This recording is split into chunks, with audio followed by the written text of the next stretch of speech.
So, Cutty, are you single in a relationship? Oh man, why we had a goddamn? The cousins want to know now. Oh my God.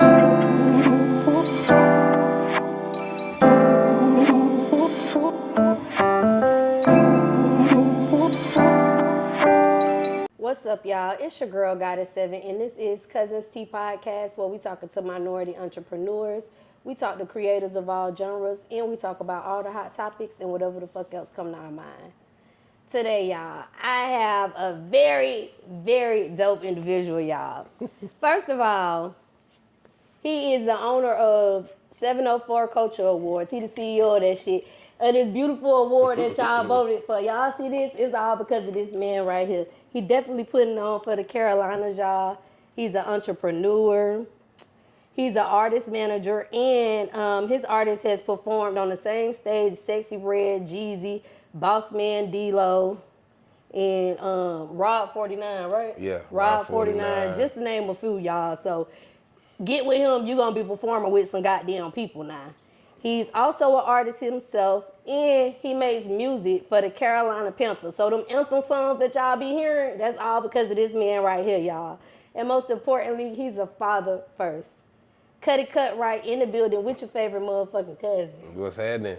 Feeling good being in here, you feel me? On the award-winning Cuzn Tea Podcast, you feel me? Thank you for having me. Thank you for coming. I appreciate it. Yeah, Can I just call you Cutty? Yeah, that's fine. That's okay. fine. Are you originally from Charlotte? We moved down to Charlotte in 1995, and I just been here ever since. Originally from New York City. But I basically, 1995, I was. Because you don't even got New York I was 7 years old when I moved down here, so. So you basically I'm basically from here. Everything that really happened in my life really happened down here. You know what I'm saying? Okay. So, I'm a Charlotte boy. Okay. Do you go back and forth to New York? I mean, I got family on my father's side that's up in New York who I visit from time to time, but we always communicate through social media and stuff like that. You know what I'm saying? I'm a Charlotte boy, man. You feel me? Right. What part of Charlotte? The East Side. East Side. Okay. Yes, ma'am. Okay. Not too far from here. Okay. So if you could, because you are from Charlotte, as a kid, because every city, anywhere you live, as a kid, it's something that just you loved as a kid. If it was one thing that you could bring back to Charlotte right now that they had when you was growing up, what would that be? It'd be Trade Winds. What's Trade Winds was the roller skating rink where everybody just went to on a Friday or a Saturday. Mm-hmm. A lot of people didn't skate because we was thugged out, but we enjoyed watching people skate. But everybody from every side of town was able to come to Trade Winds, and no matter what school you went to, no matter what hood you rep, no matter what set you claimed, everybody just came, and it was just a wonderful thing, man. Okay. And now bringing it back, man, would be more for the youth and the kids to just get together and be able to skate and have a good time. We wasn't right back then, but now. I used to love skating. I tried as an adult and I bust my behind. Grand Central Station. Okay. That's where the skating ring was? Grand Central, yep. Okay, you said Grand Central Station, that's what a skating ring. Yeah, it was on Central Avenue. They called it Grand Central, but it was a skating ring, and it was just, a jack of all trades. It was a place to be at. You know what I'm saying? I was Eastland Mall too. Okay. Eastland Mall was definitely a stepping stone in the city for a lot of us. I hear a lot of people talk about Eastland Mall. Yeah, Eastland Mall was the mall. Okay. You know what I'm saying? Like, that's where we would go. I'm talking about 13, 14, you know what I'm saying? Just hanging out at the mall. On the city bus, hanging out at the mall, trying to, you know what I'm saying? Shoe dirty, all that, you know what I'm saying? I don't care, you know what I mean? You want a slice of pizza, baby? I got you. I got a couple of hours for a slice of pizza. Right. I interviewed Hot Boy Shaq. He said he's from the East Side. Mm-hmm. Okay. It's crazy because it was a time to where, when I was coming up early in my career, of course, a lot of these guys, were a little bit younger, but the East Side wasn't really getting no love like that. You know what I'm saying? They really didn't respect what the East Side had going on, and that's just, reality. And then all these young guys, like you said, Hot Boy Shaq and a lot of different other people, man, they started moving and coming with their movements and things like that, and it really brought the East Side up. Why you think they didn't respect the East Side? I mean, I don't know. It's hard to say. I got in it, and I represent the East Side as well. But I ain't gonna say they didn't respect, but they liked the music. I would say that was coming from other sides of town. You know what I'm saying? Versus then, where we were at. You know what I mean? Now, did y'all have drill music over there? Oh no, it wasn't. Drill music didn't exist back then, man. It didn't exist. You feel me? So your name, Cutty Cutright, like what do that name mean? How you came up with it? I came up with Cutty because Cutright is my last name. So I said just Cutty, you know what I'm saying? And I ain't gonna lie, through life, that name has put me in some interesting places of people wondering what that name stands for. I ain't gonna get into So- it, but you know. You can't tell the cousins what it stands for. That's what we I want to mean, know. I've been, you know, growing up, you know, a lot of females be like, what Cutty mean? You know what I'm saying? What that's about, you know what I'm saying? Oh, you was cutting them up. you know what I'm Okay. saying? Okay, Like, we yeah. understand cousins. I'm telling you, you feel me? Got me some places, you know what I mean? Okay. So you also an artist. So did you know, like, growing up that you wanted to be an artist? Man, this is embedded in my family. My older brother, he's an artist, producer, engineer. My older sister, she's an artist, producer, engineer. Of course, it all started with my mom, who used to sing sold-out concerts back in the early '90s and things like that. So it's really just What's a your mom family. name? Celeste Cutright. Okay, You know what I'm Celeste. saying? Okay. She definitely did her thing, you know what I'm saying? And that just really, you know, it was passed down to us. Okay. You know, and I really just took it serious, you know, from rapping in the car to just rapping with my homeboys in the hood, freestyling, you know what I'm saying? When we in our, and I just really just was the one who was just like, man, fuck that, I love doing this shit, so I'm Taking this I'm shit gonna serious. roll with it, you know what I'm saying? Okay. So So definitely. when you decided to take it serious, like how old were you then? How long ago was it? It's about 19, 20. Because I was doing shows, little, you know what I'm saying, performances. Then I got the opportunity to go on BT 106 at Park Wild Out Wednesday. What? So, you know, I went on there and, you know, I was able to actually perform in a competition and win the competition. And this was like 2009, you know what I'm saying? But I was able to perform and win. And it kind of like, it just let me know like, man, I can really do this now. What? 'Cause If I that can go was on the this shit, stage BET against these 106. guys, Right. and everybody in the world votes that I had the best song, which was Carolina Swag, representing the Carolinas. Okay. I had the Carolina Panthers Steve Smith jersey on. You know, for it to be so long ago, it's like so many people still remember that. They still talk about it. And I'm like, man, that's just a monumental moment for Charlotte. You know what I'm saying? I was just young and wild, just being free, being creative, and it turned into a monumental moment. You feel me? So, you know. I'm Okay, so blessed. when you was 19 you was like, I'm about to go ahead and take it serious. Like, what are some of the steps that you took in that process? I mean, you know, back then I had a label that I had a small situation with. And, you know, they kind of guided me in the direction of where I needed to go. But even around that time, it still wasn't a lot of What did they tell outlets. you to do? I mean, we did a lot of performances. Back then, social media wasn't heavy. Right. So it's not like now an artist has to social media. So back then, you just had to be in the streets with the flyers and the CDs and be the places where the action happened at. You know what I'm saying? You had to be plugged in to know where the action was happening at too. You know what I'm saying? So they really just directed me to do it that way, man. And it's like, I wouldn't change nothing. You feel me? I wouldn't change nothing at all. So, do you remember where you? Oh, was that your first performance at 106 and Park? Was that your first? No, that wasn't my first performance. I did a lot of shows around Charlotte at the open mics, Club So Faces, what was your first Club performance Eclipse. My first actual performance ever. My aunt did an event at Carowinds, and I remember like it was yesterday. I was 17 years old, and you know I had one song that I did. I had one song that I did, and that was The Joint, you feel me? And my aunt allowed me to perform it in front of like 30,000 people. The stage was right in front of Thunder Road. I don't know if any of y'all been to Carowinds, y'all remember where Thunder Road is at. You know what I'm saying? They put the stage right in Thunder Road. There was so many people. And man, I performed, and my brother was my hype man. Because I remember he jumped off stage with me and hurt his foot. You know what I'm saying? But that's how ecstatic I was about performing at a level like this.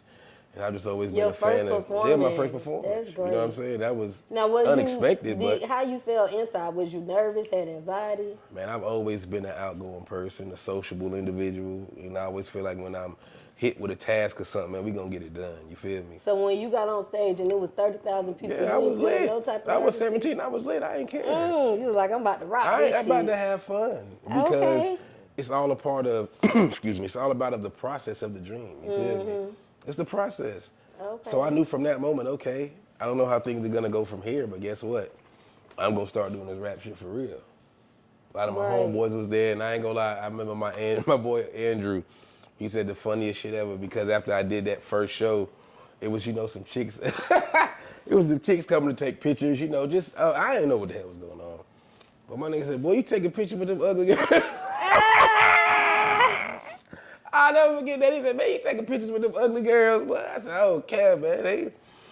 It's been a ride, man. A fun ride, too. Okay. Like that, it's been a fun ride. What would you say is your favorite part about being an artist? The creativity, knowing that God has instilled certain things in you that he hasn't instilled in everyone else. Because everyone can't create. And I mean, a lot of people can create at certain levels, but when you can create at a high level, it's just something different. It's just something special. You know what I'm saying? So I just love my creative process, the things that I come up with, and because it's been times where I failed trying to create, but you don't stop. You just keep going. But it's the failure, man, that just molds you and builds you up to win. You feel me? Right. To Okay. win. So I always like as entrepreneurs, artists, like questions about so they can get a cousin some advice when it comes to doing what you're doing. Okay. So how much would you say because everyone have a different answer when I ask this. How much would you say they should set aside to invest in themselves as an artist and in the beginning stages? Ooh. In your It opinion? really depends on what you see as your direction. For example, I'm gonna point out a couple, and I ain't gonna get lost here, but Okay. I'm a rapper. $20,000 in promotion, marketing, DJ packages, video packages, Spotify packages, all this kind of 20 grand. Or 20 grand, let me get some Amiris and let me go get a chain and let me go. That shit ain't gonna really do nothing for you. I mean, it's for the image, but look what you could have done instead of doing this. Now, if you got it to do this and turn around a week later and do that, I mean, it is what it is. But majority of people don't. So, don't invest all in the look. Because there's people right now, man, they don't care about what they wearing or what they got going on because, a lot of things that are popular, they fade fast. So if you're a rapper with some chain and showing money, guess what? Don't nobody give a fuck about that shit no more. Because everybody been doing it. Right. It may be something good to look at, but that don't mean just because you do that, boy, I'm fucking with you. Because everybody's trying to do the shit, you know what I mean? Versus than be in front of people. Yeah, you gotta be good. We gotta really feel your music. Facts, you got to. Because that shit is just a facade, man. Right. Now, I've been the rapper with the chains. You know what I mean? I've been that guy. But I've also known how to strategize and put money there, too. You know what I mean? Or put promotional items there. Like, whatever, you got to find your lane. Okay. And what about as far as how much time would you recommend that they invest in themselves as an artist per day? Woo! It really depends on what your day is. You know what I mean? If you're an artist and you got What if they got a job? If you're an artist and you got a 12-hour, you know what I mean? You better work that phone. While you at work, work that phone. That's the best thing you can do if you have to report is work that phone. Because you can do a lot from your phone. And most jobs will let you put in headphones and shit and be on your phone as long as you get the job done. If you're not working that phone for at least 4 hours out of that 12 hours you at work, you tripping. Because when you get home, you're dead tired, or you got to play daddy, or you got to play mama, or whatever. You know what I'm saying? You got to do all that when you get home. So during that 12 hours, man, be on your phone. Promote, do whatever. Don't just scroll and watch. No, reach out to a fan, engage, do something. Right. You feel me? Yeah. And that's real. So and that goes to show you if they want to do it, they gonna do it. Okay. So you also made music for the Carolina Panthers. Yep. I heard that shit too. That shit, they was excited too, y'all. They was dancing to it coming out. So how did you get that opportunity? These two guys named Mac and T-Bone, WFNZ, 610 Sports Radio. I made one Panther song just joking around. Everybody liked it. I made another one, sent it again, played it again. And for like a whole span of 9 weeks, I was making songs every week and sending them in and they was playing them. People was liking it, reacting to it. And so it kind of came as a thing, but then I see the impact that it really had on actual fans. I said, okay, now we working with something. You know what I'm saying? Now me, I found a lane where I have a host of people who are interested in what I'm putting together. You feel me? And that's all everybody really wanted. Music is a lane of people who are interested in what you put together. And I found that, and that's thanks to Mac and T-Bone down at WFNZ, because, they kind of knighted me as the only guy who really make, songs for the Panthers. And so when I went and I shot my first video, it was good. Shot another video. I shot a host of videos. When it was COVID going on and they were just practicing, playing nobody, I was getting a lot of spin, a lot of rotation. But also, it's a lot that come with that too, because people may love your song, but if the team not winning, they kind of like, okay, yeah, it's nice, but we not winning. You know what I'm saying? So it's kind of but that's why going into every season, I always try to make a new anthem, just to get us motivated, like we're going to do the damn thing. Right. I'm actually working on a big project now, man, that I'm putting together with a couple different people who are involved in. It's going to be big. It's going to be big for Carolina. Okay, now, when you making music for like a sports team, do they have any certain requirements that they looking for or anything that you can't do because you doing business with them? I mean, at the end of the day, it's all really just a jingle. And the jingle is just a song. Now, how they decide to use that song, it may be different requirements. But, you know, when submitting jingles, you know, you just hope for the best, because guess what? They're not going to accept everything. You may go and lay some shit and be like, man, this shit was hot as hell. But they might be like, nah, but that ain't it. You know, but I've done jingles for a few podcasts. I've done jingles for a few different businesses. I love writing jingles. Oh, okay. That's my we might thing. have to get you to write a Hey, Cuzn listen, jingle. I can get you right. I'm telling you. You be like, damn, well, I'm gonna write that something special. Right. So when you seen the team like coming out and they loving your song, they dancing to it, like how did that make you feel? I mean, it just made me feel like, you know, I'm honestly not gonna be satisfied until I'm performing at the halftime at the field, you know, on the field or something like that. That's just my vision. But I am very appreciative, and I love the fact that because they don't have to. Right. It's $1 million franchise. They don't have to come down here and say, oh, this dude making this song, whoop, whoop, whoop. You know what I'm saying? So I'm very appreciative. I love it. I'm very happy. It's just, it's incredible, man. You know what I mean? Go Panthers, Bryce Young. Let's go, baby. We gonna do it this year. Let's go, Bryce. So the news, you was on a news channel, a news episode, and they said that he's a lifelong Carolina fan, Panther fan. So if Carolina was to go to the Super Bowl and you could choose anybody to go against them, you want to see Carolina beat their ass, what team that's gonna be? Ooh. Who would I like to see Carolina smash? Honestly, maybe the Dallas Cowboys. Well, no, they can't play them in the Super Bowl. I'm sorry, I got to think of somebody in the other. I'm not gonna say the Chiefs because they're just too good. Maybe, you know what? No, let me hold that. The Texans. C.J. Stroud, #1 pick versus #2 pick, clash in the Super Bowl. That'll be classic. Okay. That'll be good. Okay. That'll be real good. And 1 versus 2. What if you could make a song because you're a songwriter, so what if you could make a song for anyone in the world? Who would it be and why? It really depends on if it's for a person or if it's for a business. A person, I would make a song for LeBron James. Ooh, that'd be dope. That's how I would make a song for. Because I've already written bars about him before. Like, you know, being a songwriter, man, you just never know when it's going to turn on. And you might see something out, or you might hear something, and anything will click for you to just start creating. You know what I'm saying? Why would you want to do LeBron, aside from you already got music about it? I mean, LeBron is just a polarizing figure, man. You know, in my personal opinion, he's a great example of a black man in the world of sports and entertainment and the industry. You know what I mean? He's just, and I would love for him to just bop to what I put down, because I know I'm going to put it down. So you get somebody of that stature, you know, like Kobe Bryant was alive, it'd be Kobe. You know what I'm saying? My favorite basketball player ever. If he was alive, it'd really be him, man. But, you know, LeBron is on that GOAT list too, man. You know what I mean? So, definitely. So what advice could you give the cousins that's out there and they want to take some theme, they want to create some theme music for a sports team? What advice would you give that cousin? Do your research. Do your research. And make sure it's subject-based. You feel me? When you break something, like if I did one for Cousins T, I would break down everything that you're about, you know what I'm saying, to a T, and just put it all in the song and put it with a beat and make it flow. Okay, you know? He over here selling me now, y'all. Oh my God. He got me, y'all. Okay, so you are also an artist manager. What made you tap into that part of the industry?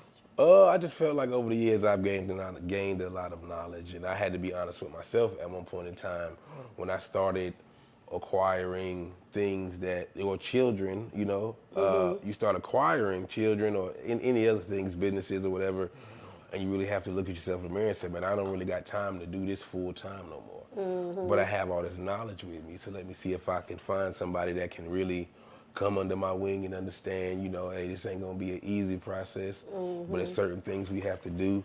I'm gonna help you and guide you along the way, you know what I'm saying? And I enjoy doing that, especially when you got someone who listens, you know what I'm saying, and who understands. What you enjoy most about doing that? Just the camaraderie. You feel me? The camaraderie is big for me.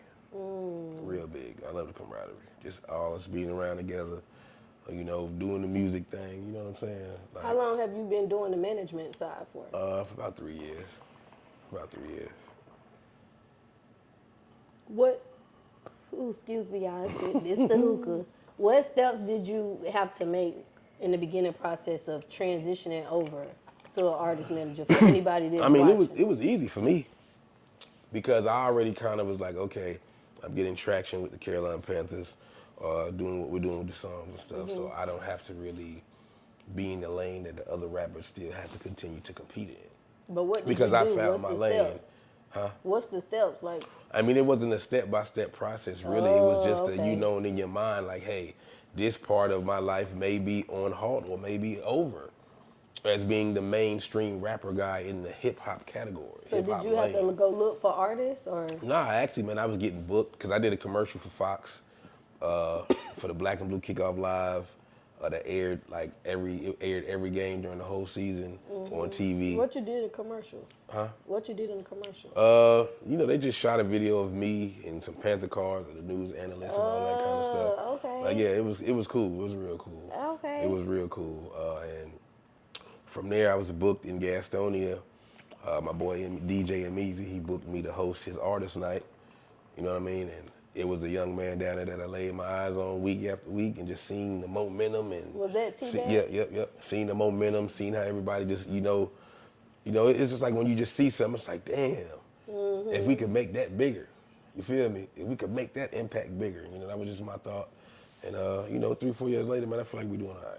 We on a good road, you know what I mean? So now that you are an artist manager, do you feel like it's something that you learned as an artist manager or some things that you didn't know as an artist but you learned them then? I mean, it's just about the transition because being an artist who was doing it back then versus then what the artists who are doing it now have to go through. You feel me? Because this with social media, it's just so much of an attention thing. Attention. You know what I'm saying? It's going 24 hours. Yeah, 24 hours, and people really lose interest if you like you can't rise and then just stop and then okay, I ain't doing nothing else, or try to come back because by the time you do that, 2,000 motherfuckers up here came over. Right. Like I tell people, every day somebody wake up and want to do this. Every day somebody wake up and want to do a podcast. Every day somebody wake up and want to be a rapper, a producer, a singer, a basketball player, whatever. So every day somebody wakes up, that's competition to you. Every day.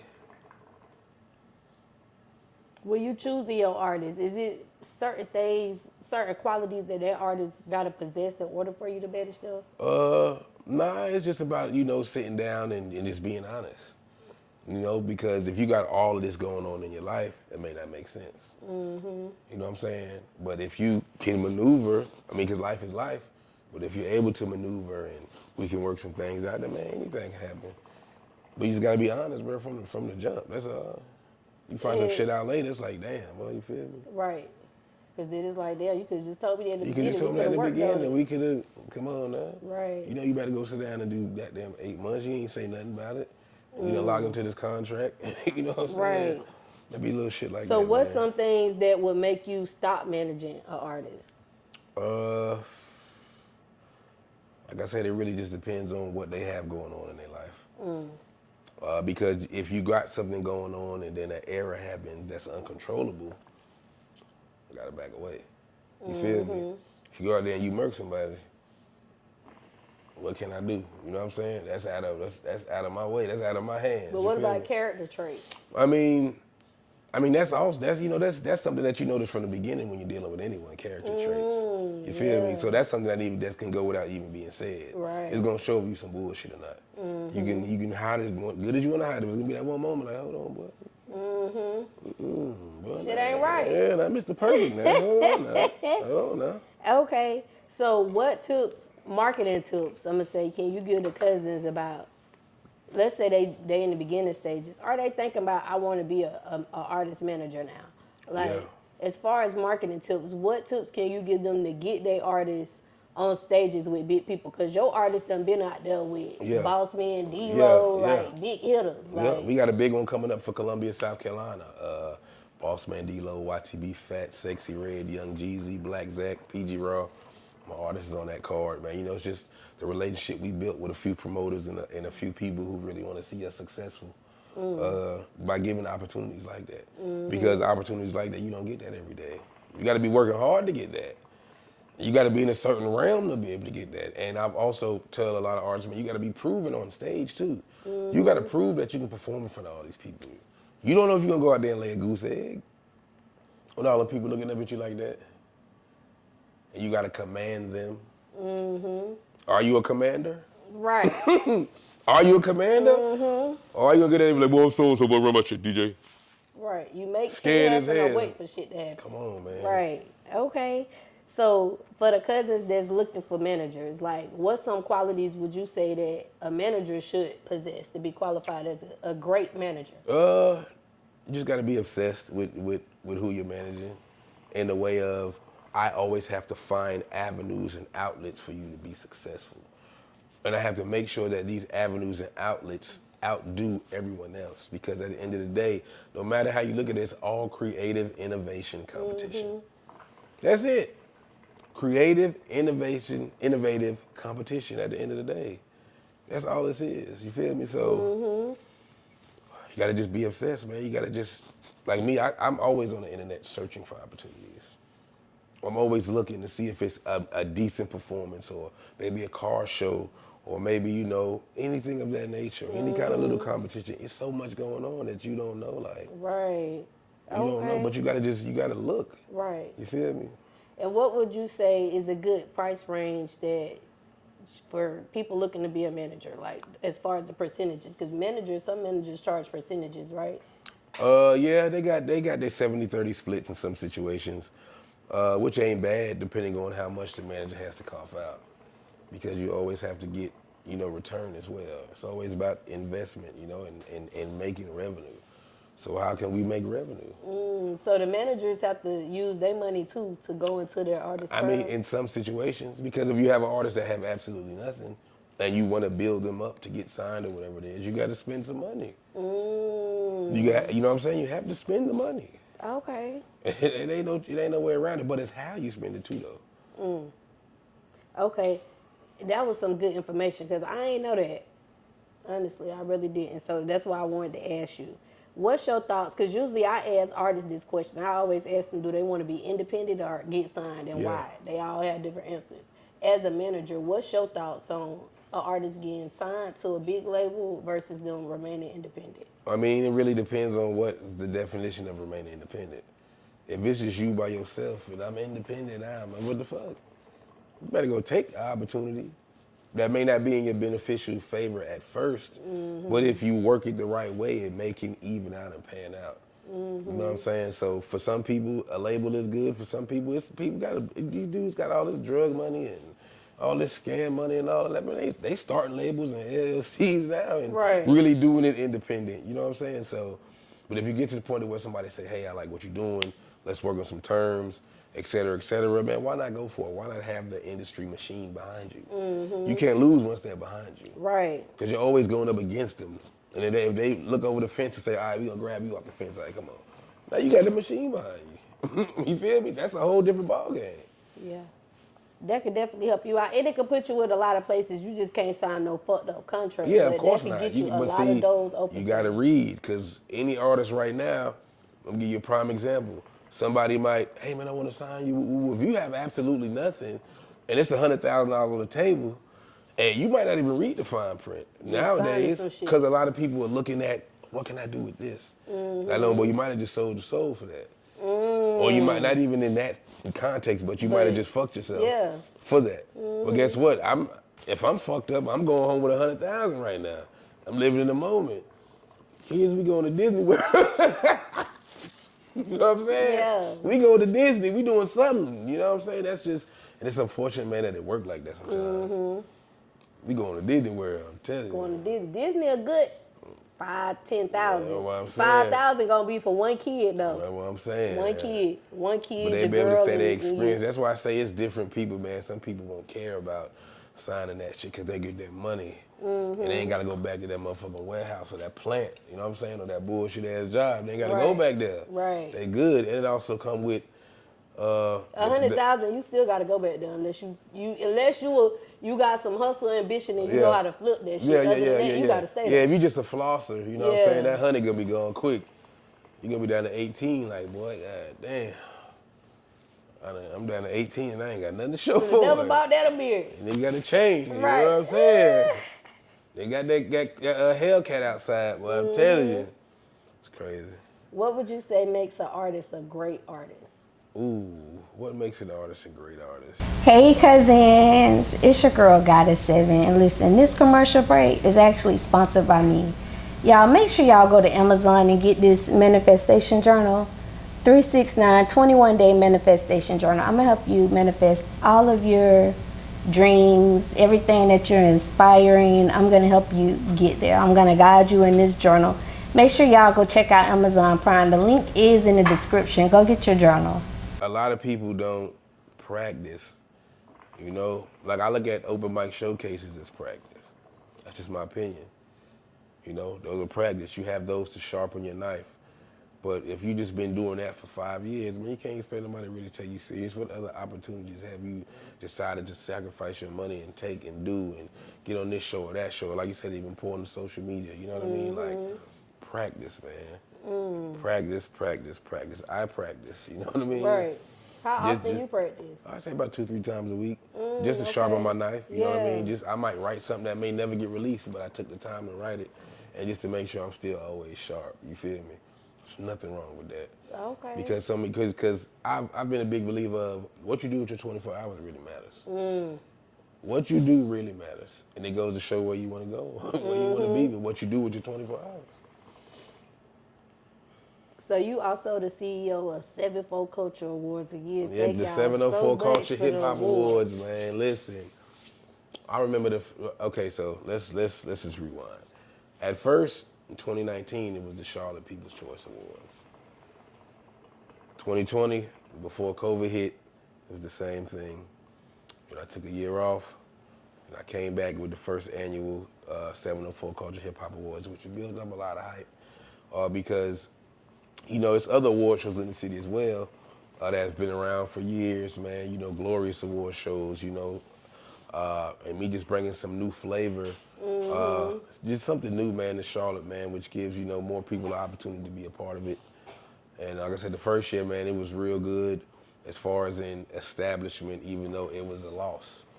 Meaning I had a building set up. That person, they pulled out on me the day before. I had to find club superstars, and you know, my man Hein gave me a good deal, and I had to just pull it off. I lost, but in that moment I had to say, okay, either I could just cancel the event, fuck it, or am I just gonna go through with it just to establish? So now with this being the 3rd annual, guess what? I'm already looking forward to the 5th and the 6th because it's established now. Okay. You feel me? Yeah. So sometimes you got to go through the humps, man. You know what I mean? To keep what you got going alive. So if any cousins watching, they looking to throw that type of event, like they want to start an award show or just something that's still on that same level, you know, how much would they be looking at investing in something like that? A safe budget for them?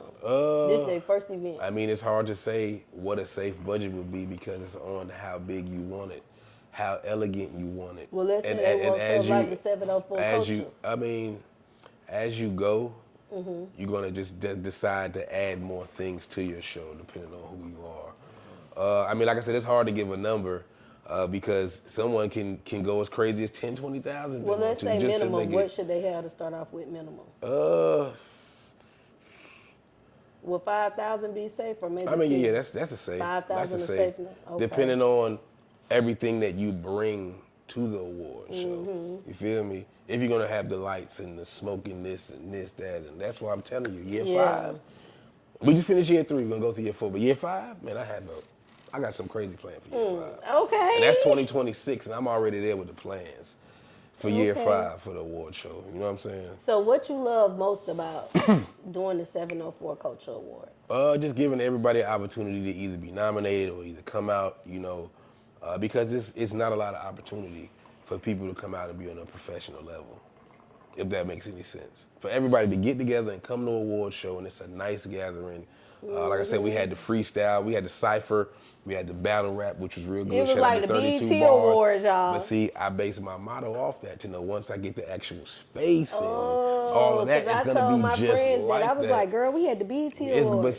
But see, I love that you said that comment because that's what that's what I'm bringing to Charlotte and surrounding areas. You know what I'm saying? This type of event. Of course, everybody's not putting on suits and all of that good stuff. You can dress how you dress, but this is just one of those events that's going to stick around for the next 15, 20 years. Yeah. And as it grows, it's going to just continue to grow, you know? And I love it, man. I love it. It puts smiles on people's faces. You know, people just happy to just be nominated. They're happy to walk the red carpet. They're happy to sit in their section. You know, they're happy to perform. They're happy to just mix and mingle with other people. And, you know, the vendors are happy to set up their products. Like, it's a good thing for the city, man. Great. Right. What I love about 704 Culture Awards is, like you said, you giving people opportunities. Like, when we got selected for it, I didn't even know I was nominated, to be honest. And then when I looked at the people I was running against, it's people who got a lot of followers. You know what I'm saying? So you definitely giving people an opportunity. What make you, how people get nominated? What are the qualifications for them to get nominated? Every year, February, but see, I do text vote. So every year, February, we do a nomination process, which starts from February 1 to about maybe mid-April, maybe May 1st. Well, of course, you know, sometimes Charlotte drag their feet. How the nomination, is it the same way? Like, people got to text who they want? Yeah, they got to text their nominations for the categories. Oh, so thank y'all so much, y'all. So after, see, this is honestly, the past 2 years, it's just been open nomination. Meaning we're just going to tally, but I said, no, this is the year where we're actually going to cut off because we're going to make it competitive. So everybody can't win. These few people that's older. That made me feel even better. You know what I'm saying? So we were able to cut it off and have a cutoff list. A lot of people were mad and angry. Oh, we deserve to be on there. Hey, listen, man. If we put it out there to the public at a high level and you guys decide to maybe not, I'm not going to say not see it, but might see it, and some people may think, oh, man, this bullshit. Some people really think like that, let's be honest. Oh, this bullshit award show. But then when the shit gets serious, now, oh, come on, bro, it's been out there. Yeah. Now you want to take it serious. Because artists was hitting me up. They was like, can you go vote for me? I was voting for everybody. And see, guess what? Like I said, if can't nobody take the time to vote for you through a text, then you need to just reevaluate some shit, bro. Nigga, your grandma pick up the phone and call you. Grandma can't send a text. Listen, I was voting for anybody who said, Goddess, can you vote for me? Yup, I can vote for you. And then a couple days later, if somebody added me in the post, you made a post like, oh, add anybody you see on this list. I was like, oh shit, baby, we got nominated. But see, that was the cutoff list for the nominations. And like I said, I'm glad we did it that way this year because it just made it so competitive. I love competition. You know what I'm saying? Creative innovation competition. That's just one of my big words. Right. But now, I think what stand out from your awards versus the BET awards is yours is not just for artists. Like, you was giving awards to, like, business owners, best business, best all kinds of stuff. How you came up with those categories? I mean, you know, it's just trying to show love to everybody who we can. And, you know, we just boil it down, you know? I mean, because people hit me up, hey, man, have best barber. Hey, man, have best nail tech. Hey, have best lash tech. Like, it's shit. Like, hey, man, let's have best bottle girl. Like, come on, man.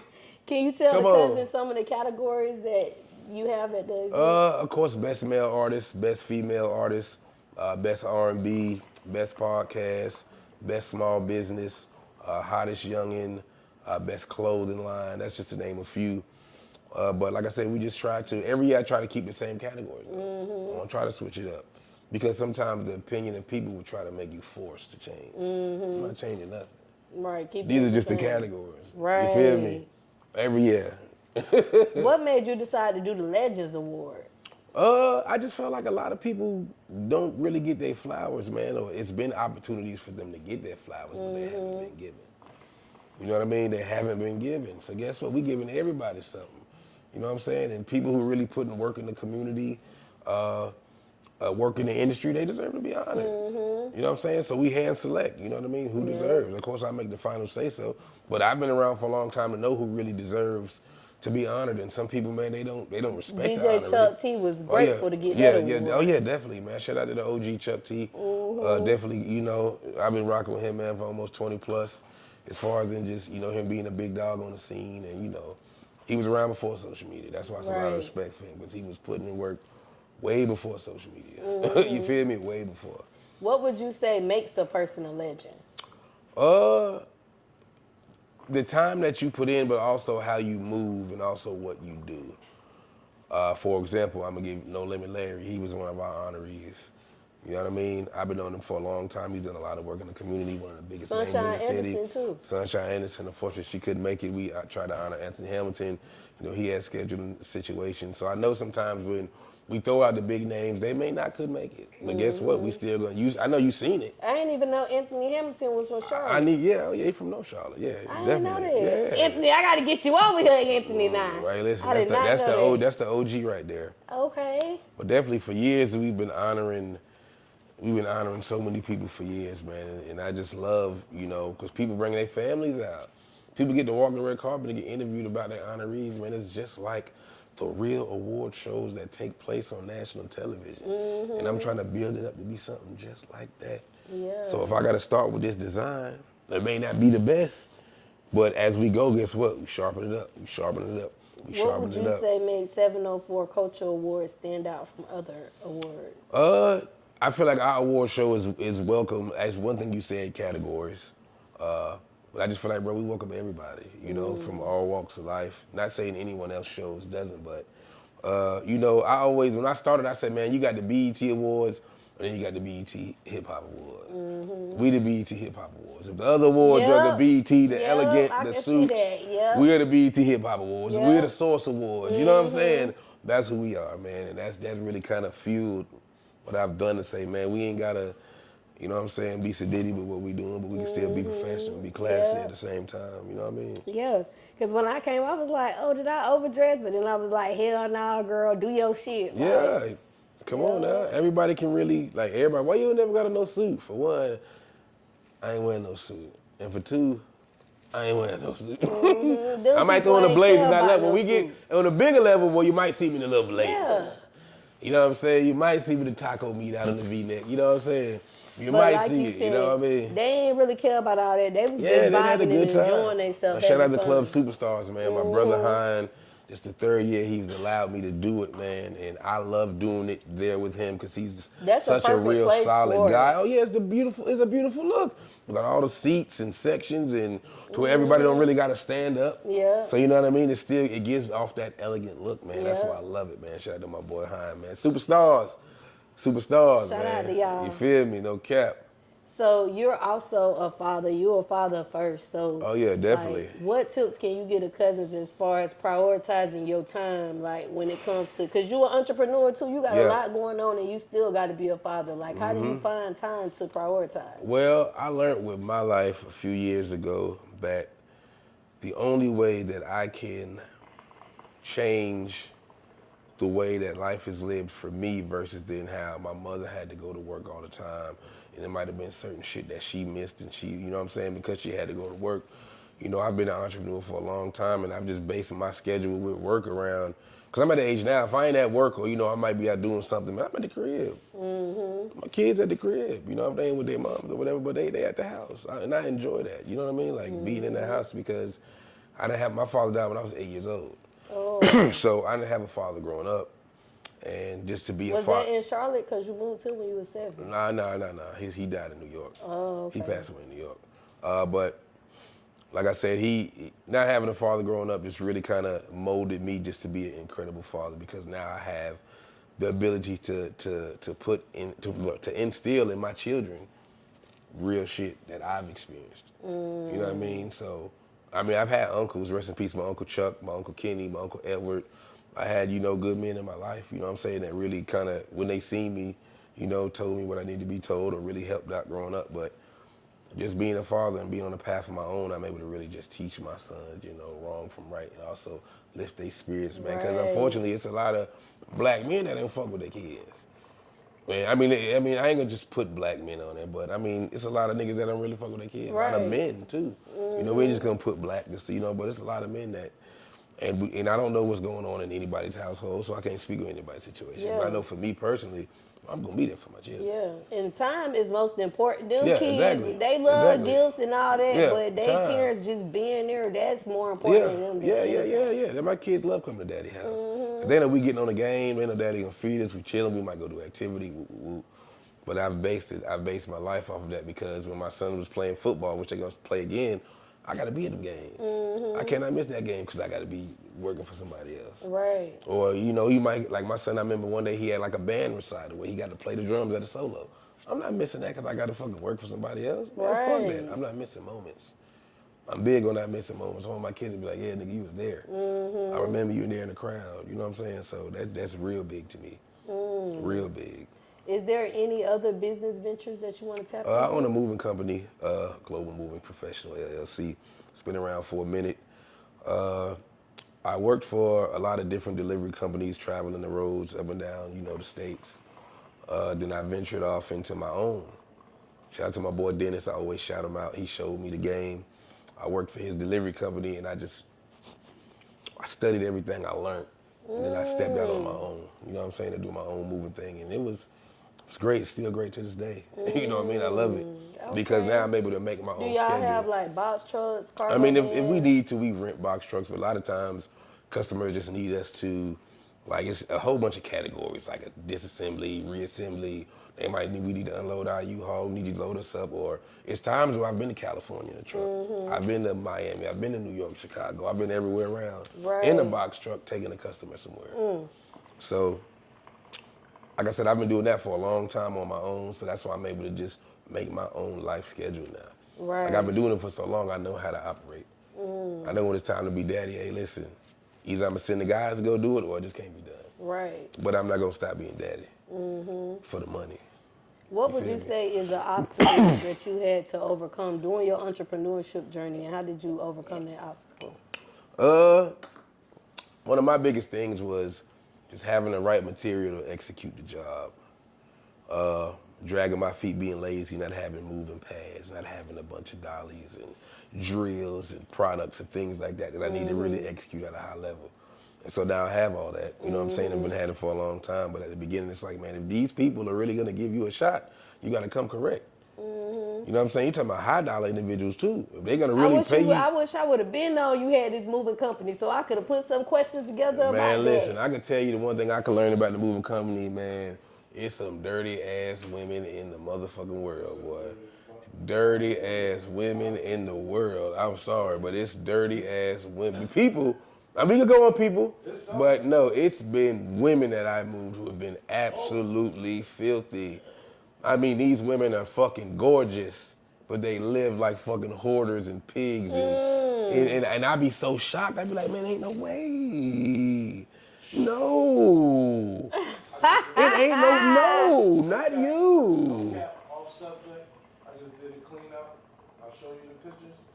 Shit is this fucking out. I'm saying, it'd be that nasty, man. A week and a half worth of work. Yeah, I'm talking about all kind of shit under the kids' beds and shit under their beds, and they just think it's so cool. Like I remember one time we was moving a lady, and when we took her new couch in the house, and we dropped the couch down, nigga, a bunch of roaches came out the bottom of it. What? You bringing the roaches to the new house. Right. You feel me? Like, no, why are you bringing the roaches to you? I tell you, look, baby, throw that couch away. Throw that shit away. I told her, oh no, we gonna get somebody to come out and clean it, man. Y'all dirty. Y'all dirty as hell. We gonna get somebody to come out and clean it out. Throw that shit away. Come on, man. I go for Atlas. Yeah, okay, well, you know this. Yeah. So I know this shit. Yeah, I was with Van Lines. I got pads, I got everything. Yep. But, yo, craziest shit you ever see is going to one of these rich motherfuckers' houses. You be like, the bitch look nice outside. Oh, yeah. You come inside as a pigsty.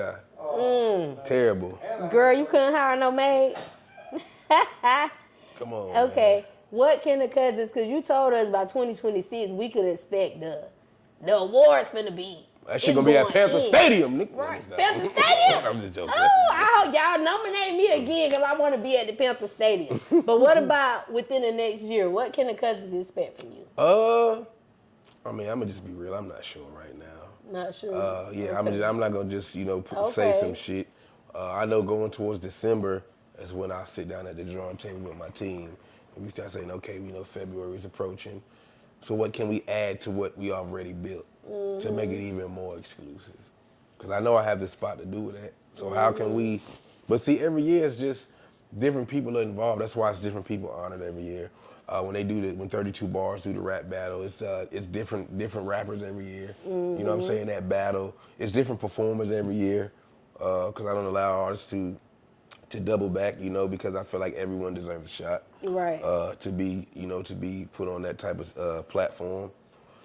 So yeah, man, by December we'll get it going. We'll get it going by December. Okay. So if they win once, do you let them go again? I mean, yeah, of course. Oh, okay. Of course, you know. But after a while, you know, you got to retire. Like this, a young lady named Goddess. She's a rapper, child. You know, we had to retire her. But she was killing shit. You know what I mean? And we got to give somebody else a chance to get a victory. Great. Yeah, definitely. We gotta give somebody else another chance to get a victory. So we gotta retire you, baby. You feel me? We gotta come on now. You done won twice, We got done won it. now. Come on now. And she would have won this year too. They gonna say, nigga, how much they paying you? Right. Yup. Shout out to Muscle Miss Betty's Ford, man, Yep. for sure that. Goddess have a whole performance, honey. She Right, have yeah, on her definitely. microphone. She's definitely a star. She's a star already. A at superstar that age. in the making already. I'm telling you, she's gonna be big. What's your why behind everything that you do? Ooh. Life. I've been in the music business since 2008. It has consumed a lot of my life. I've been in the moving industry since 2008, which has consumed a lot of my life. So, you know, it's music and moving for me. That's my life. Now, whatever falls under that umbrella, which can be a lot, you know what I'm saying? It just fall, but music and moving, that's been really a good part of my life, man. And being a father as well, too. Okay. Now this question, and it's the last question. I ask every guest this question. What's one thing that you want the world to know about you?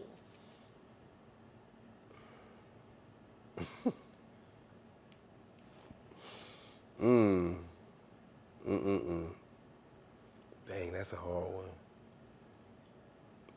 What do I want everybody in the world to know about me? Just one thing. That I'm a very talented, creative, honorable individual. That's me in a nutshell. Very talented, very creative, very honorable, you know what I'm saying? I give people respect. I expect it back, you know what I'm saying? I ain't no fuck ass nigga on no bullshit, you know, just to give it to you raw like that. Right. But yeah, definitely, man, I'm a good guy. I'm a good person, man. Like, if I fuck with you, I fuck with you. You know what I'm saying? For real. That was a good one.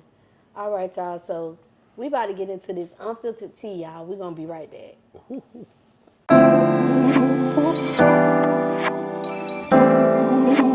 All right, y'all. So we about to get into this unfiltered tea. Y'all already know how I go down. This is what we about to talk about, all the hot topics and whatever the fuck else come to our mind, y'all. So we about to get into it. Cutty, you ready? I think so. Okay. think First so. thing that came to my mind while we was doing the interview, what that tattoo mean? Because you got 88 and a star. The year I was born, 88, and I just told myself I'll always be a star.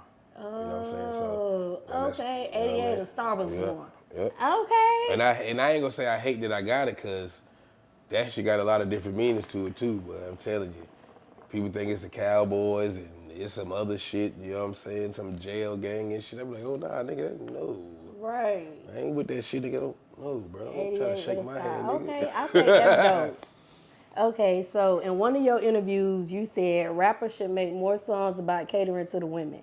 So if you could create one song, what would that song be called? If you creating this song that you said the rappers should create, because you a rapper too. So what would that song be called, and what would it be talking about for the ladies? Now, don't steal my shit, man. Whoever watches, don't steal my shit. But guess what? I would make a song about a woman that's beautiful, that makes money. That's simple. Because all women strive to be that. Ooh, what would it be called? Beautiful Money? Just beautiful. Oh, beautiful. Beautiful. I got a song out like that I did years ago called Beautiful. And it was just really about a beautiful woman that makes money. You know what I'm saying? And that's what a lot of women strive to be. Okay. You know, they strive to make money. They strive to be strong women and beautiful women, you know, when they step out the crib. So, you know, definitely. So, being that right now the era we in when it comes to the sexuality of women, like it's over sexualized now at this point. So what tips would you give to female cousins about remaining a great artist, but still having great characteristics about their stuff? Because it's a lot of temptation right now. I mean, it is, but I feel like as a female artist, you should know how deep you want to go. But before you go into it, you should know how deep it really goes. You feel me? You know your limits, but you need to know what the limit is. You feel me? Of course, you got to put on clothing and maybe shake your ass. Because like I tell people all the time, bro, I will go pay top dollar to see a fine woman rap on stage. Right. That's a man. I will go pay to see that. Right. Before I go, I go pay to see my favorite artists too, male rappers, you know what I'm saying? But man, look, I'm going to give you a prime example. Sexy Red concert. Of course, it didn't happen, it's unfortunate, whatever, woo, woo, woo. I wanted to see Sexy Red again. You feel me? I wanted to see her again. Just with her being such a polarizing figure. And the thing about it, male should understand this, but when somebody like Sexy Red come, if you a single male, that's the perfect place to go. All the females finna be there. Everybody finna be there. I got so many messages like, "Bro, who that you with?" Mind your business. We right there singing. Mind your business, bro. Who you with? Well, who that you with right there? Bro? None of your business. None of your business.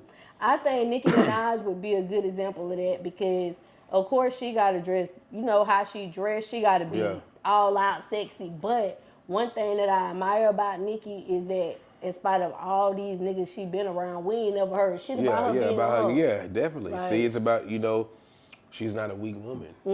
She's a dominant woman, you know what I'm saying? So she's not gonna let the pressure of trying to be successful.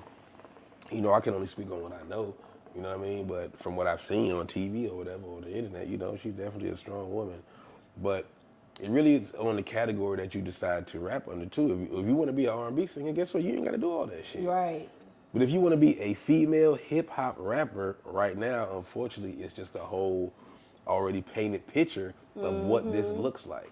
Right. And it's a whole playbook on what you have to rap about. But even that shit getting old now. Honestly, niggas getting tired of that shit. Of course, I'm still going to go to the show. Do you think body count matters when it comes to your chances of being a successful female artist? You got to look at somebody like, a Lori Harvey. Don't nobody give a fuck that she been passed around. Don't nobody care. Right. If she's still in the headline, niggas still in her DM. You feel me? But what about when it comes to getting wifed up? Do you think body count matters then? Man, you know what? If you ain't in the industry. It sucks because everyone has a life before you. Let's be honest. If I meet a woman tomorrow, I can't expect her slate to be clean. Right. Because my shit definitely ain't. Now, is you the type that's going to ask about her slate, or it's like, it is what it is, we don't care? I don't care about that shit. We don't care about the past. You know what I'm saying? Okay. Because guess what? I can't judge you for what happened in your life when I didn't even know you existed on Earth. How can I judge you for whatever happened in your life when I didn't even know you existed? When I seen you at the gas station and said, "God damn, baby, what you got going on?" And shit. Got your number, now I know you exist. But before then, if I wouldn't have said nothing, you would have still went about your life. Right, and these guys probably ain't make you feel like I need to settle down and change my life, but you might come along and bring something else up out of it. I'm telling you, man. Oh. You know what, man? Oh, that's a good question. You know what? I'm gonna tell you what I can say about that. Kudos to the females who did get trains ran on them, but grew up to be exceptional women. You feel me? Right. So if you was you to feel find me? out So what? later on If in you never life, fucking like, so you was a teenager, fuck it. Okay. You was a teenager, fuck it, or your early 20s, whatever. You still getting trained on you in your 30s and 40s but they now. say you can't turn the hoe into a housewife. So do you think that's true? It really depends on what your definition of a housewife is, though. Oh. That's big. Everyone has their. It's not one solid thing. Like we're three men. You feel me? We might not all agree on certain shit. We may see shit differently. So it's really about what you see, what you like, all that kind of shit. It's on how you feel. Right. Okay. All these motherfucking love podcasts and all that shit, man. Listen, y'all trying to save the world. No, save the motherfucker you fucking. Right. Save the motherfucker you with. Instead of trying to save the world. You know what I'm saying? Because the world, they matter when it comes to you getting finances, but in the reality, they don't matter. If you had to choose between real life and finances, what's behind the scenes, that's the shit that really fucking matters. Yeah, that shit that really matters. No bullshit. Okay, so in another recent interview that you had, you said you saw Glorilla. She was fine as fuck. You love Glorilla, and you would love to take her on a date. Hey, listen, I definitely would. Now, where that date would be, Because that was my next question. If you could take Glorilla, you had that chance, and she like, okay, let's go on a date. Where you gonna take me? Where you gonna take her? She said you choose. I'm gonna be real with you. Somewhere in Charlotte. I mean, I take it to the park on some goddamn sit down picnic type shit, regular nigga shit. You know what I'm saying? I do that type shit. Cause guess what? Everybody else who's trying to fuck you, they just blowing money. They don't give a fuck about you. We going to the park. We going to the park. We gonna sit down. We gonna smoke an L. We got them. We gonna eat some Subway. Dope day. We gonna do some shit like that. You feel me? Yeah. We gonna have a nice little date like that. So what if you had a Because I'm gonna tell you on the date, baby. Listen, I love you. But baby, I ain't got love you. Love you for years, girl. I ain't got it like you, baby. But I got a good heart. Right. I got a good heart. I'm telling you. I'm gonna fuck with you no matter what. Call I'm me, here. baby. Call me. I'm and coming. I'm still a hustler. I'm still gonna make some shit happen. But yeah, okay. You put me in your phone as that park nigga. Right. When I want to go to the park, wait, I'm gonna call that nigga. What y'all gonna when eat I want on to be the regular, picnic? huh? What y'all gonna eat on the picnic? Man, listen, we gonna have some Subway sandwiches maybe, or I might, cause think about it, simple shit. A lot of women not gonna tell you this, but a lot of women really like this simple shit. It's only the eggheads that you gotta fucking take the fucking steak 48 every goddamn day. Who was saying about the cheesecake? Yeah, come on. Those are women who like, okay, baby, you exist, but you really don't exist. Right. Because we live in a real world. Mm-hmm. You feel me? This is a real world, man. I'm that park nigga. You feel me? I'm gonna think outside the box. You know, we gonna go have some fun. We gonna do go-karts or goddamn, you know what I'm saying? Some shit like that. Okay. You feel me? Instead of just sitting around listening to music, drinking, I'm about to go to sleep on your ass. I'm about to go to sleep on your ass. But no, let's do something fun, man. I've always been a fun guy, man. So if you could shoot your shot right now, the sexy to not sexy red, you cool, but he won't Glorilla. So if you could shoot your shot right now to Glorilla, what would you say to her? She in front of you. You got your opportunity to shoot your shot. What you gonna say to Big Glow? Baby, I love you. Well, you see how you see the voice I did it in? Baby, I love you. Okay. I love you. Them niggas ain't out there telling you. They telling you they like you. You beautiful. I love you. That's what I'm gonna say to her. And I don't know what her response gonna be. She might be like, "Security, get this nigga the fuck out of there." Or she might just be like, let's go to the park. Yeah, let's go to the goddamn park. Right. You feel me? I got some Subway sandwiches. I got some Lay's chips, some French onion dip, bottle of Teleport maybe, a bottle of whatever liquor she like. Yeah, we gonna just sit and goddamn cool and relax. Okay, That's so y'all it. at the That's park, nice. y'all chilling, you done shot your shot, y'all done made it to the park. Now tell the cousins 3 things you about to do to get her locked in. How you finna get Glow locked in? Well, I can tell you she already locked in if we at the park, so that's number 1. Okay. If I got you goddamn at the park, Number 1. number 1. Okay. And I was just, it's about having a real conversation. You feel me? Like, talking to her about, shit that may have happened in her life and before she was famous and things like that. You want to get to really know a person.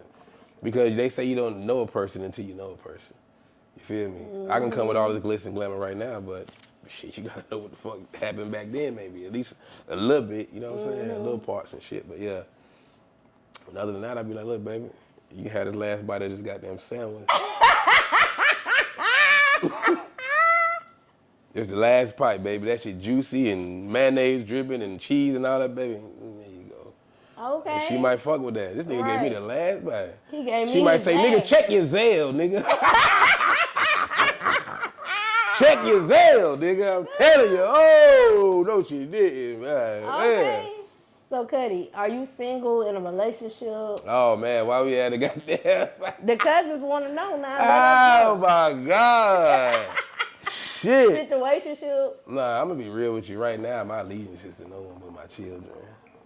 You feel me? That's just me being straight up. Because for me, it's better to operate that way, man. That's just me personally. Because I'm striving so hard, man, to do what I need to do. And I already got kids and my company and shit like that. I feel like, man, if a female really want to rock with me, you see what I got going on, man, you got to infiltrate yourself into it. Because I'm not going to stop having what I got going on. Right. You got to see what I got going on, and you got to infiltrate, you feel me? Right. Like, come over and say, nigga, I'm about to cook. Nigga. Okay, hey, go ahead, baby. What you want her to cook, though? What's your favorite meal? Man, listen, I'm a steak and shrimp kind of guy. You know what I'm saying? Steak and shrimp, definitely. I love me some good old T-bone steak and shrimp. Well done. I don't do that bloody shit. What a ain't eat no bloody steak. Heinz. Okay, what kind of vegetables Sometimes I y'all don't even have? do steak sauce. I put a teriyaki on it. You feel me? I Teriyaki drip it in the steak. teriyaki. Ooh. Let it bake. You know What what about I'm the saying? vegetables? Because we got to get you some Yeah, vegetables. asparagus. In there now. Sometimes I might do some collard greens. You know what I'm saying? Corn. Throw a little macaroni and cheese in there. You know what I'm saying? Like Okay. I've learned over the years meals. Because with kids, you got to make meals, or you gonna go broke. I'm finna put this ground beef in this big ass thing, macaroni and cheese, and cook it and stir it. We got some hamburger helper. We got them hamburger helper today, boy. I'm telling you. We having hamburger helper sandwiches tomorrow. You gotta learn how to. I've learned like cooking is my thing. I love cooking. Oh, okay. I said now that my kids eat my food all the time. Because at first they didn't, but you know that's kids being kids. But now shit, they eat all my shit. No problem. Why they ain't like it? It wasn't tasting good It wasn't in the beginning. fucking McDonald's. That's why. Oh, they wanted McDonald's. They wanted But now McDonald's know all the y'all time or getting this pizza. shit No, right nigga, here. we're cooking food tonight. Right. Okay. Man. Food tonight, definitely. So let's say if that woman was to come. Now, she ain't Glorilla though, but she like, yeah, she could be Glorilla, but she just a regular female. Like, for her to get that position in your life, what's some of the qualities she got to possess? We know she got to accept your lifestyle, but what's some characteristics she need to come with? Man, you know what? I don't even know. I'm going to be honest, because when you're in a state of, you just tunnel vision on the grind, it'd be hard to I don't know, man. That's crazy that you even said that, because it make me think. Like, I don't know. I really don't know. Like, for real. You gonna go think about it tonight? I'm gonna think about that shit. Like, if a motherfucker really say, hey, but I want to tap in with you. Because we can't just have anything. I mean, peace is big. I'm gonna be real. Man. I'm gonna be real. Peace is big. Peace is big. Most men say that. Peace is big. It's very big. I'm gonna say all men. I ain't gonna say most. If you're controversial and argumentative, and it's always a fucking problem, and you always got an attitude, man, get the fuck on. Right. I don't care if your coochie shoot out $100 bills. Get the fuck on. Because don't no man want no goddamn headache, man.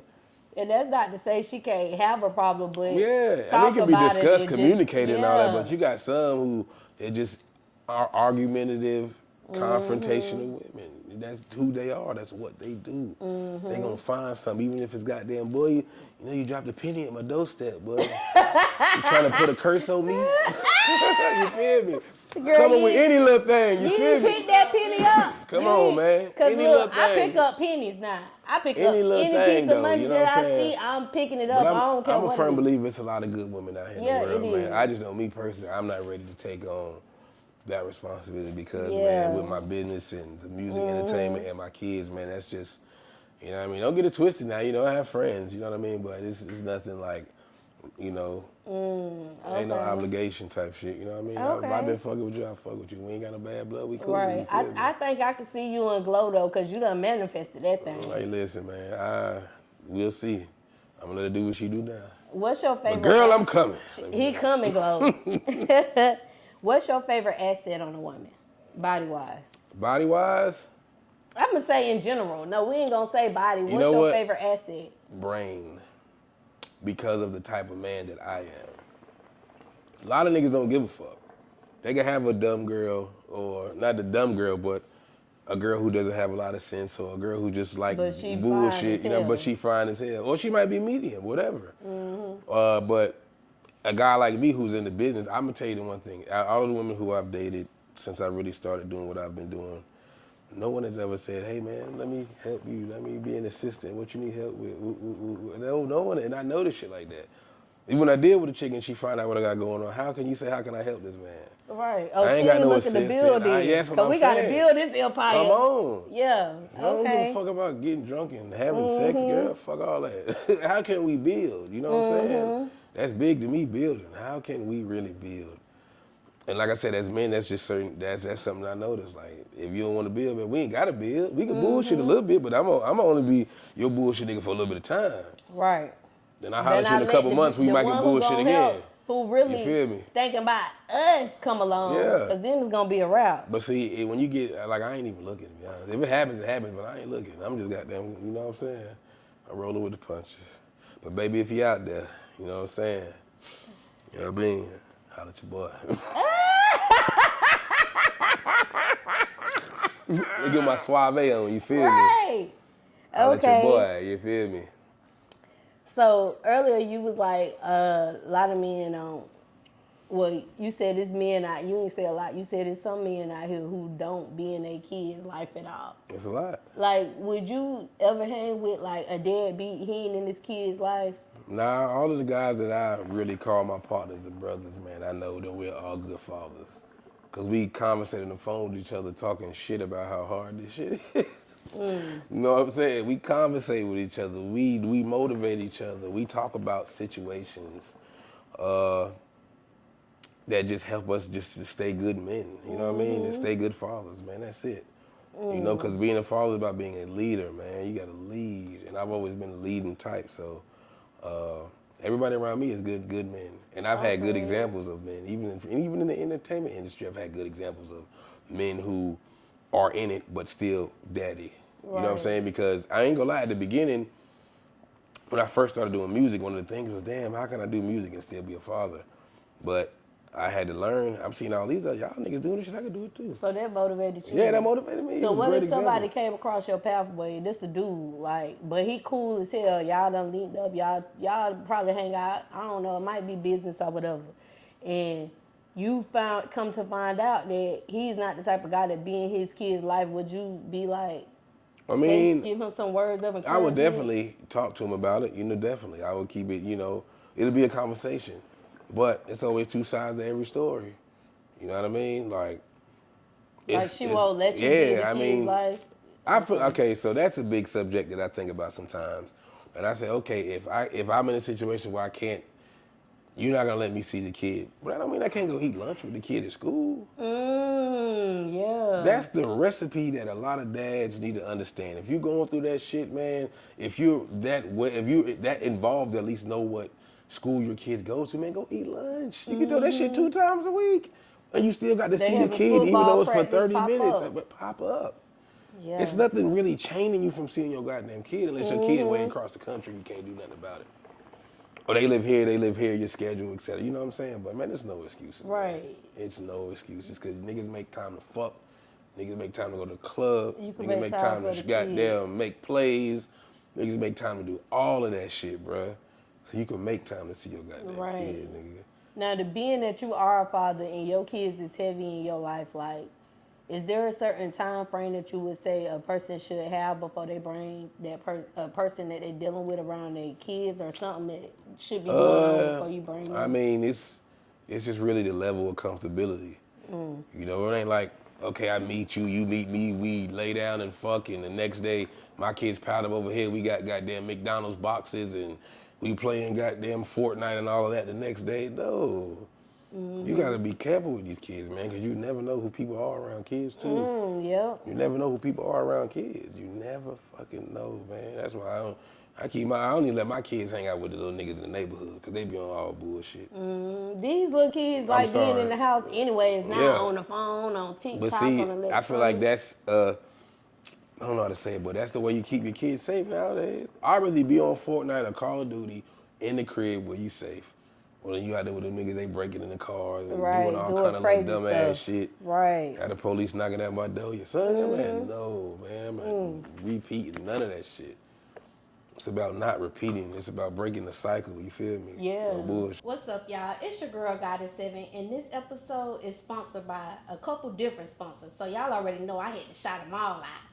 First of all, y'all, I gotta shout out Robinson Hustle 8. Because guess what? They branding us over here. Y'all see these cute little glasses that I be drinking out of? Hold on, let me take a sip. Y'all see this? Y'all see this right here? Y'all see this cute little liquor ice bucket, whatever you want to call it? They made all of that. So if you're looking for some custom shit, make sure y'all go shop with Robinson Hustle 8. They customize all your needs. I can't forget about Q3 Designs and Things. They're also a sponsor of Cuzn podcast, and they're a branding company for us. They made us these cute little shirts, y'all. Y'all like this shit? Y'all see this? Look, you need some custom shit for your business. Go shop with Q3 Designs and Things, because they're going to get y'all right. They're going to get y'all everything that y'all need. I also cannot forget about Geminiih hookah, because they keep me smoking good on every motherfucking episode, y'all. Y'all see this hookah? They sponsored that for us. They did some other sponsorship, but most importantly, y'all, they got them hookahs, and y'all know I love hookahs. Look, y'all, hold on.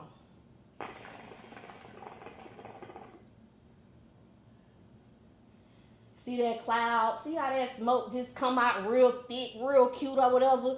You could be smoking like that too, y'all. Go shop with Gemini Hookah. They got these ice packs.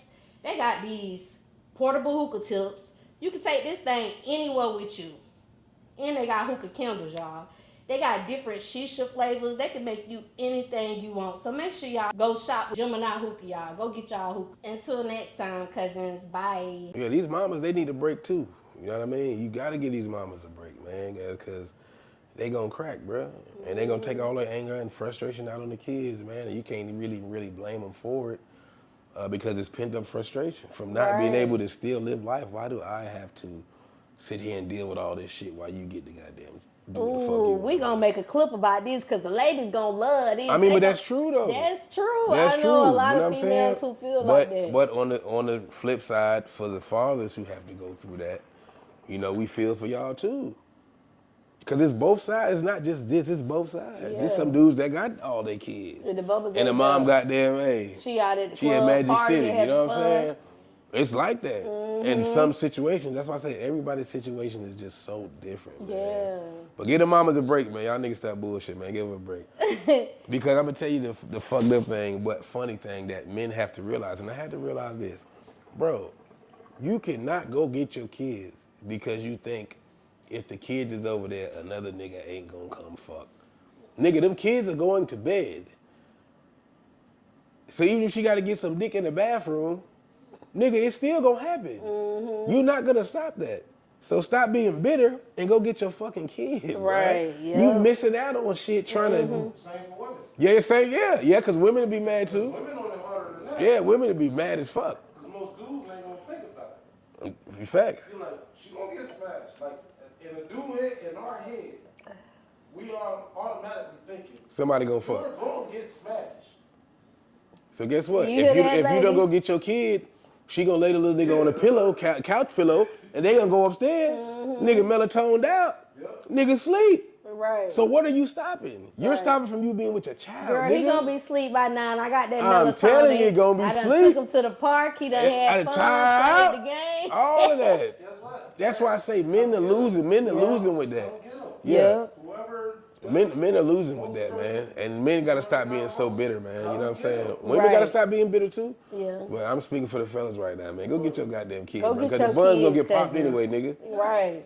Go to the. I'm telling you. Well, them niggas on Fortnite and Roblox, they don't give a fuck, nigga. They locked in with the headset. Chicks getting clapped. I'm telling you. This Uncle Johnny. I'm telling you. So look, Cutty, what's your thoughts on child support? Fuck child support. I paid child support You know what? 30 years. Child support, I would say I'm 50-50. And what I mean by that is if you a piece of shit ass nigga that don't take care of your kids, bruh, and you know your baby mama can't do it by herself, bruh, they gonna hit your pockets, nigga. Right. They gonna hit your pockets, Yeah. nigga. It ain't no all She this shit gotta ain't take fair. that baby to the all doctor. Bruh, she gotta do all of that shit, bruh. Mm-hmm. She gotta do all of that shit, bruh. So yes, child support is fair. Then you got some who will get her. Fuck this nigga. He don't wanna be with me no more, so I'm gonna put him on child support. That type fucked up. That's fucked up. But it's a lot of women people that's walking around right now that have that type of mentality. Nigga, you move wrong, you on child support. Boy, you breathe wrong, nigga, you on child support. Boy, if my food cold, nigga, you on child support. Right. I'm telling you, those are fucked up ass women. It's unfortunate, man, that has been bred into the African American community and the community for some women. Because it ain't nothing but a move off emotion. That's a move off of emotion. It was You feel me? introduced to our community by the Democratic Party. So before we close out, we about to do question of the night. And of course, y'all, because it's election time, the questions of the night have been about the elections that's going on. We got to get the black people, our community, our real opinions about it. So the question of the night for you is actually broke up in 2 questions. And I think I'm going to start asking all my guests these questions until election time over. Okay, first question, Trump or Camilla, and why? Neither, in my opinion. Because they both goddamn, because this is how I feel about this shit, honestly. Yes, it's laws, yes, it's policies. But I've learned since I've been able to vote when I turned 18, that, bro, no matter who in that bitch, I still got to pay this goddamn high-ass rent. I still got to pay this high-ass car payment. I still got to go to work. I still got to do all this shit no matter who is there. So for me, it's like, man, I don't give a fuck. To be honest, that's just me. I really, you know what I mean? I hate that, you know, Donald Trump, you know, he did what he did, you know, back in the day. He gave everybody some money. And a lot of people was happy. Why they gave me some money? Niggas who ain't never had money. That nigga reduced federal sentences. Niggas who ain't never had money got money. And Donald Trump gave it to you. That's why a lot of people is for Trump. Nigga, give us some more money, nigga. Right. I was broke as shit. Now I can go fuck this girl, boy, because I got that damn. Yeah. I been watching you now. I got this shit now. I know what you like. Yeah, that did make a lot of people switch right, over. But it made a lot of people. But if Biden would have stood up, it would have probably made a lot of African Americans say, I ain't gonna go because they still did something. My PPP loan got forgiven. I'm good. Right. That's all I can say. My shit got forgiven. He gave money and he ain't have to pay it back. And I had to pay it back. And for the people who ain't have business. Because I had my son, you know, he was doing the remote school, so they was bringing $800 a week. Well, I'm out of town like a motherfucker. Boy, we out of town, nigga, $800 a week, nigga. We out of town. Bring that goddamn laptop, nigga. Right. Bring that laptop with you. I'm this Wi-Fi, nigga. We out of town. And for the people who was not like business owners who couldn't get the PPP loan, they still got blessed because he was giving like $2,500 a child. Oh yeah, he was giving all kind of shit. About 3 stimulus checks, and for the people who ain't worked, the unemployment went up. Remember that? And see, I ain't too big. I haven't done my real research on Kamala Harris. You know, my only thing with her is, man, when they did that concert, that shit in Atlanta, you got Megan Thee Stallion up there twerking and shit. And, man, that shit was some bullshit, man. Right. And it's nothing against Megan. Crazy as hell. It's nothing against Megan. You know what I'm saying? That's the moment for the celeb. You know what I mean? But I said, man, I felt like that just gave us a bad taste, bro. Like, we ain't just fucking no party motherfuckers. Like, she ain't finna get a White House and we finna party. Right. We finna get a black woman in the office and we finna party. Like, no, man, that shit not finna happen, man. This country is really fucked up. This country is really fucked up. Should have brought Clarence up there. Man, I forgot his last name, but if you was Kamala Harris, you should have had Fantasia, Beyonce, one of these motherfuckers up there, bro. Performance-wise, yeah. Come on, something, bro. But you want to get Megan the fucking Stallion and Quavo. Yeah. And then Kamala said, that being said, she ain't black, so she lost me then. But now she do got one good quality that I like, and it's the only one. With Camilla, big weed gonna be legal everywhere. That's the only good thing I can think about. But for the black community as a whole, I can't think about it. Nothing. I mean, like I said, I just know that a lot of people talk about she put a lot of people in jail and all this kind of as a prosecutor. But then you gotta look at it like this, like, bro, Trump got 34 fucking felonies, bro. Like, what are we saying as a country? You got 34 felonies, nigga, and you just walk around like it's all good. But one thing about it, now I said I ain't gonna Trump vote, but if I had to choose, I would vote for Trump. But he got 34 felonies, but he ain't no goddamn motherfucker who just acting like what he is, because that motherfucker already knew he was doing wrong shit. So that bitch said, look, we about to reduce the sentences on all these felons. Y'all ain't killed nobody. Yeah. Y'all ain't did nothing dangerous. We gonna reduce y'all sentences if y'all in the Fed. But see, Trump know if he in office too, though, man, the other people outside of America will probably gain respect for America again. Yeah. As they did. Because he had some plugs now. He had some plugs. He was meeting with niggas. He was doing all kind of shit. So, you know, it's like, But like I said, after November 4th this year, I still got to go to work November 5th. Right. And that rent still due by November 5th. Right. Yep. I'm telling you. Them bills going to be due on the 5th, no matter who. If you could create a law, any law that this the Cutty law. Oh, what would your law be? One law. What would your law be? You can make some shit happen now. What's your law gonna be? And it's going into force. Damn. A law that I would pass. A law that I would pass.